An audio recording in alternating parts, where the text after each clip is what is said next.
Anime is a Japanese colloquialism which comes from shortening the word animation. For the most part, in Japanese, anime is synonymous with animation of any kind, just as in English, cartoon is virtually synonymous with animation of any kind. On a technical level, there is no inherent distinction between anime and cartoons, but on a cultural level, these words have different connotations, especially in the English language. Anime is most typically used to refer to cartoons which come from Japan, and because many fans of anime aren't necessarily fans of cartoons from other countries, calling oneself an anime fan usually refers to being particularly interested in Japanese cartoons exclusively. However, in recent years, as Japanese cartoons have become more influential even on shows in the West, a lot of debate has been waged over whether or not the term anime can be used to describe cartoons from other countries. Here, I am going to argue in favor of the idea that the only debatably meaningful application of the term anime is in applying it to Japanese cartoons exclusively. From the ground up, Japanese cartoons were always influenced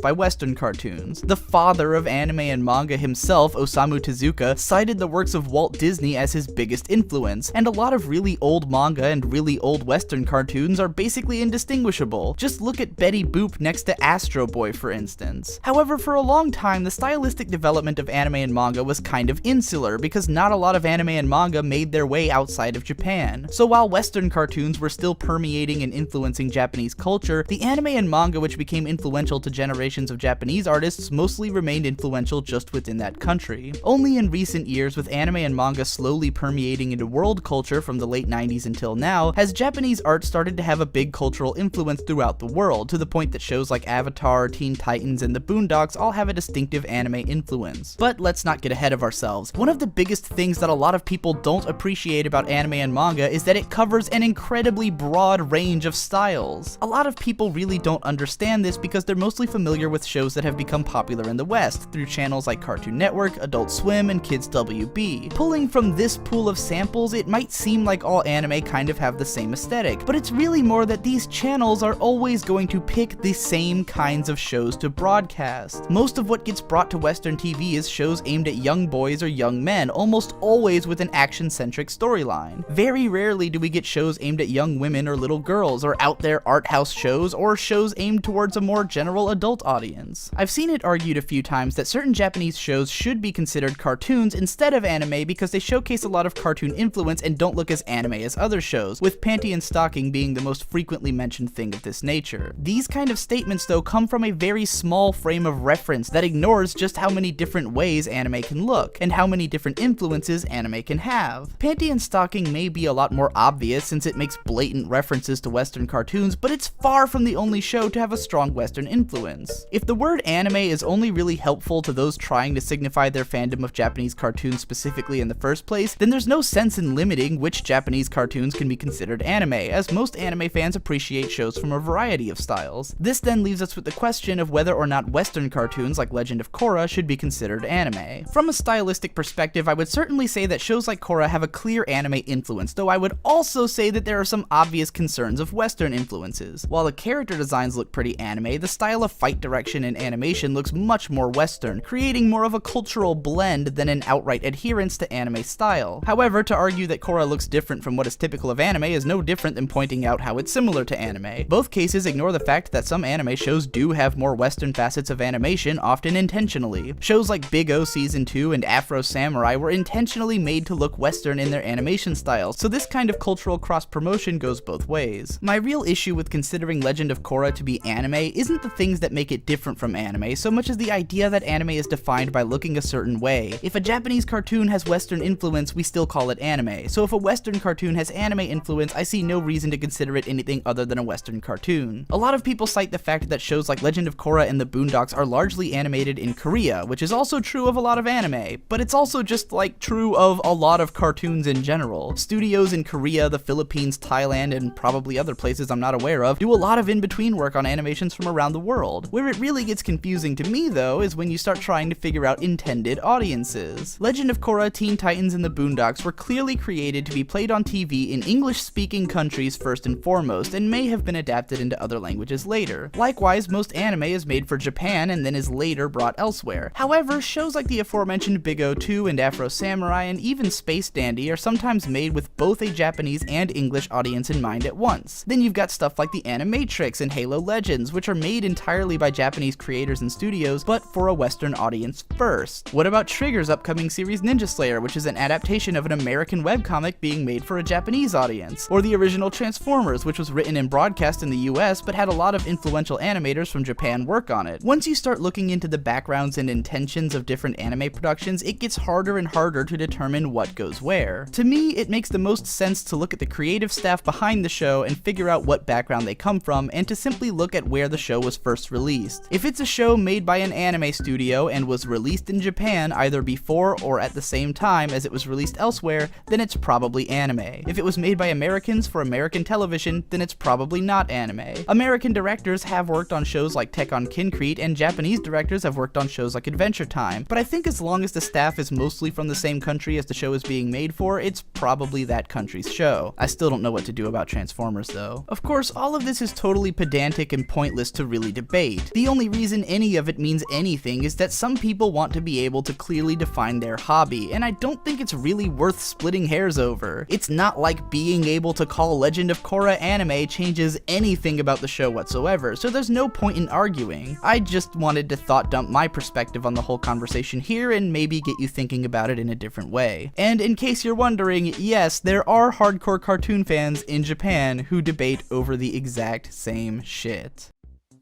This video was edited by The Devu, and I happen to think he did a fantastic job. I'd love to get him to edit as many of my videos as possible, but I can't afford to pay him all the time. So if you want to see more videos that are edited this well, then help contribute to my Patreon so I can afford to keep paying Devu to do such a fantastic job. Or, you know, just do it because you like my content and you want to support me or something. And don't forget to share this video with all your friends and use it to win debates, because personally I think this shuts down the whole argument once and for all.